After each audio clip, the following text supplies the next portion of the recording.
All right, I'm on second course. Who cooks?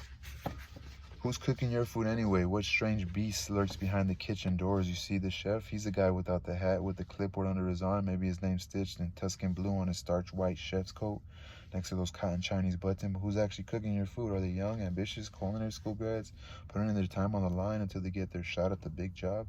Probably not. If the chef is anything like me, the cooks are a dysfunctional, mercenary lot, fringe dwellers, motivated by money, the peculiar lifestyle of cooking in a grim pride. They're probably not even American. Like, cooking done well is a beautiful thing to watch. It's a high-speed collaboration resembling at its best ballet or modern dance. A properly organized, fully loaded line cook, one who works clean and has moves, meaning economy of movement, nice technique, and most important, speed, can perform his duties with Nijinsky-like grace. Nijinsky-like grace. The job requires character and endurance. A good line cook never shows up late, never calls in sick, and works through pain and injury. What most people don't get about professional level cooking is that it's not all about the best recipe, the most innovative presentation, the most creative marriage of ingredients, flavors, and textures. That presumably was all arranged long before you sat down to dinner. Line cooking, the real business of preparing the food you eat, is more about consistency, about mindless, unvarying repetition, the same series of tasks performed over and over and over again in exactly the same way. The last thing a chef wants in a line cook is an innovator, somebody with ideas of his own who's going to mess around with the chef's recipes and presentations. Chefs require blind, near fanatical loyalty, a strong back, and an automaton-like consistency of execution under battlefield conditions. A three-star Italian chef pal of mine was recently talking about why he, a proud Tuscan who makes his own pasta and sauces from scratch daily and runs one of the best restaurant kitchens in New York, would never be so foolish as to hire any Italians to cook on his line. He greatly prefers Ecuadorians, as many chefs do. The Italian guy, you screaming at him in the rush, "Where's that risotto? Is that fucking risotto ready yet? Give me that risotto." And the Italian, he's going to give it to you. And an Ecuadorian guy, he's going to just turn his back and stir the risotto and keep cooking until it's done the way you showed him. That's what I want. I knew just what he meant. Generally speaking, American cooks, meaning born in the USA, possibly school-trained, culinarily sophisticated types who know before you show them what Montour au beurre means and how to make a béarnaise sauce, are a lazy, undisciplined, and worst of all, high-maintenance lot, unknowingly opinionated, possessed of egos requiring constant stroking and tune-ups, and as members of privileged and wealthy population, unused to the kind of disrespect a busy chef is inclined to dish out. No one understands and appreciates the American dream of hard work leading to material rewards better than a non-American. The Ecuadorian, Mexican, Dominican, Salvadorian cooks I've worked with over the years make most CIA-educated white boys look like clumsy, sniveling little punks.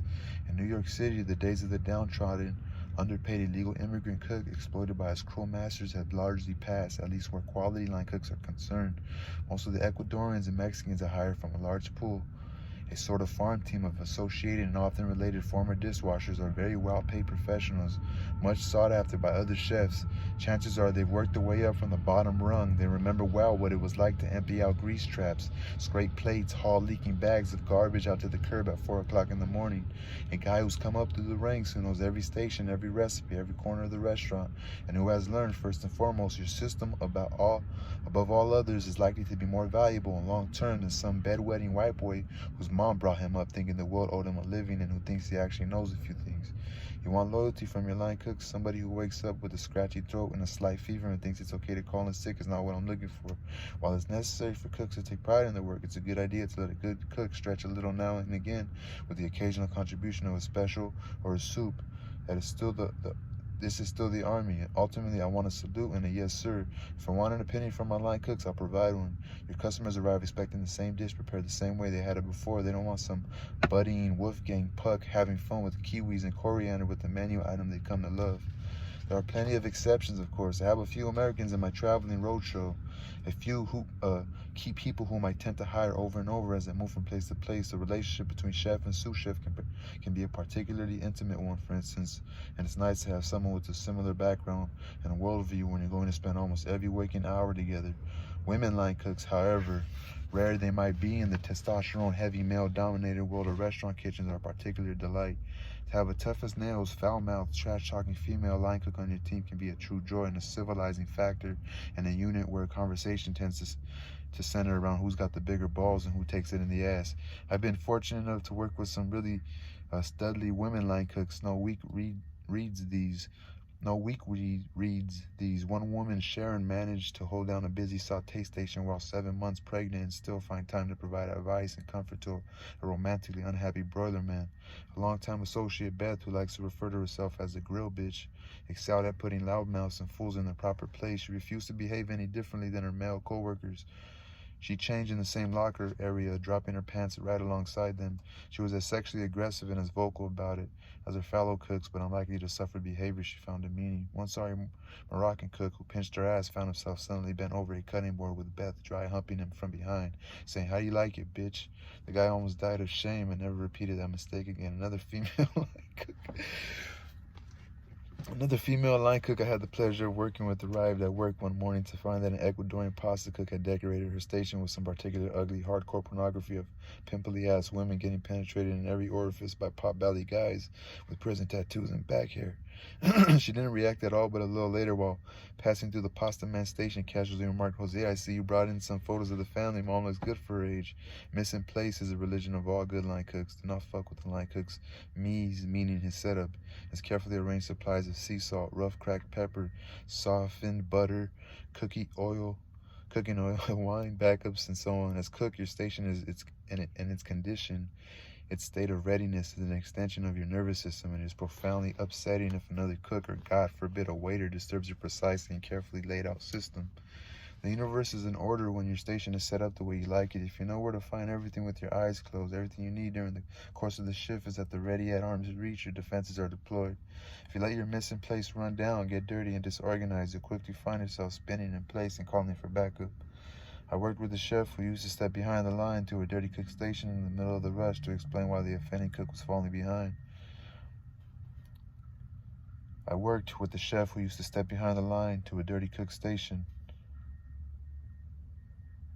in the middle of the rush to explain why the offending cook was falling behind. He pressed his palm down on the cutting board, which was littered with peppercorn, spattered sauce, bits of parsley, breadcrumbs, and the usual flotsam and jetsam that accumulates quickly on a station if not constantly wiped away with a moist side towel. "You see this?" he'd inquire, raising his palm so that the cook could see the bits of dirt and scraps sticking to his chef's palm. "That's what the inside of your head looks like now. Work clean." Working clean, constantly wiping and cleaning is a desirable state of affairs for the conscientious line cook. That chef was right. A messy station equals a messy mind. This explains why side towels are hoarded like gold by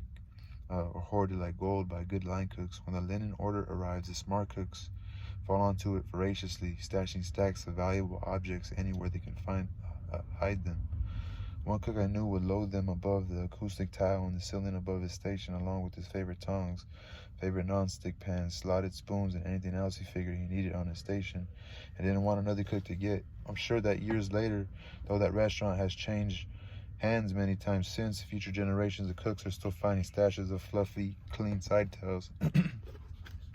It's not just clean that you value in a side towel, it's dry. It's nice wiping the rim of a plate with a slightly moist one, but try grabbing a red-hot saute pan with a wet towel and you'll learn fast why a fresh stack of dry towels is a necessity.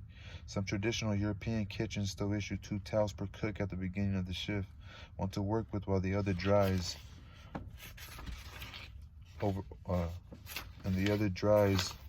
on the oven handle. This strikes me as a criminally parsimonious. I like a tall stack conveniently located over my station and neatly folded, kitty-cornered, easy to grab fashion. I don't ever want to run out. I'll rip through 20 of them in the course of an 8-hour service period, and if it costs my masters a few bucks extra, tough. I'm not burning my hand on wiping grease on my nice plates because they're too mean to shell out for a few more rented towels. What exactly is this mystical missing place I keep going on about? Why are some line cooks driven to apoplexy at the pinching of even a few grains of salt, a pinch of parsley? Because it's ours, because we set it up the way we want it, because it's like our knives, about which you hear the comment, "Don't touch my dick, don't touch my knife." A fairly standard missing place is a pretty extensive list. A typical one would be composed of, for instance, kosher or sea salt, crushed black peppercorns, hand crushed, not ground in blender, ground white pepper, fresh breadcrumbs, Chiffonade parsley, blend your oil in the wine bottle with speed, pour extra virgin olive oil, white wine, brandy, chervil tops, and ice water for garnish. Chive sticks or chopped chives, tomato concasse, caramelized apple sections, garlic confit, chopped or slivered garlic, chopped shallots, softened butter, favorite ladles, spoons, tongs, pans, pots. All sauces, portioned fish, meat, menu items, specials, and backups conveniently positioned for easy access. Being set up properly, trained, and coordinated is not nearly enough. A good line cook has to be able to remain clear-headed, organized, and reasonably even keeled during the hectic and stressful service periods. When you've got 30 or 40 more tables all sitting down at the same time and ordering different items with different temperatures, the stuff has to come up together. The various stations, saute, guard, manger, broiler, middle, have to assemble a party of 10 dinners at the same moment. You can't have a member of a party's Dover's soul festering in the window by the saute station while the grill guy waits for a rack of lamb to hit medium rare. It's got to come up together.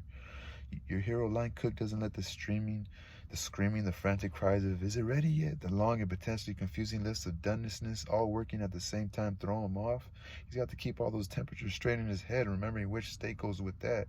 He's got to be able to tune out the howls of outrage from the chef, the tiny gibbering annoyances from the floor, the curses and the questions and prompts from his coworkers.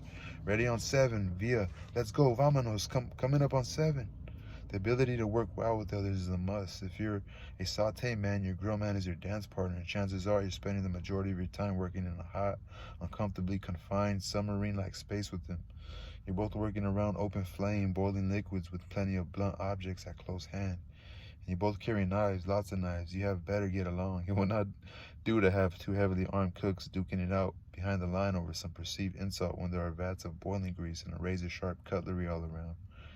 So who the hell exactly are these guys? The boys and girls in the trenches. You might get the impression from the specifics of my less than stellar career that all line cooks are whacked out, moral degenerates, dope fiends, refugees, a thuggish assortment of drunks, sneak thieves, sluts, and psychopaths. You wouldn't be too far off base. The business, as respected 3-star chef Scott Bryan explains, it attracts fringe elements, people for whom something in their lives has gone terribly wrong. Maybe they didn't make it through high school. Maybe they're running away from something, be it an ex-wife, a rotten family history, trouble with the law, or squalid third world backwater with no opportunity for advancement. Or maybe like me, they just like it here. They're comfortable with the rather relaxed and infernal code of conduct in the kitchen, the elevated level of tolerance for eccentricity, unseemly personal habits, lack of documentation, prison experience, and most kitchens, once freakish personal proclivities matter little at all. Can you keep up? Are you ready for service? Can I count on you to show up at work tomorrow? To not let the side down. That's what counts. I can break down line cooks into 3 subgroups. You got your artists, the annoying high maintenance minority. The group includes specialists like pâtissiers, the neurologists of cooking, or pâtissiers, the neurologists of cooking, sous chefs, butchers, guard manger cycles, the occasional saucier, whose sauces are so ethereal and perfect that delusions of grandeur are tolerated. Then there are exiles, people who just can't make it in any other business, can never survive a 9-to-5 job, wear a tie, blend in with civilized society and their comrades, the refugees, usually emigres and immigrants for whom cooking is preferable to death squads.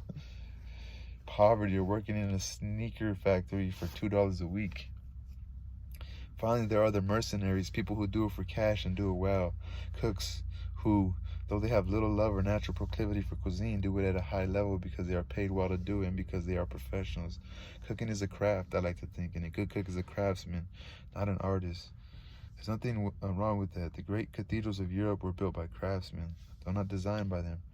Practicing your craft in expert fashion is noble, honorable, and satisfying, and I'll generally take a stand-up mercenary who takes pride in his professionalism over an artist any day. When I hear artist, I think of someone who doesn't think it's necessary to show up at work on time. More often than not, artists' efforts, convinced as they are of their own genius, are geared more to giving themselves a hard-on than satisfying the great majority of dinner customers.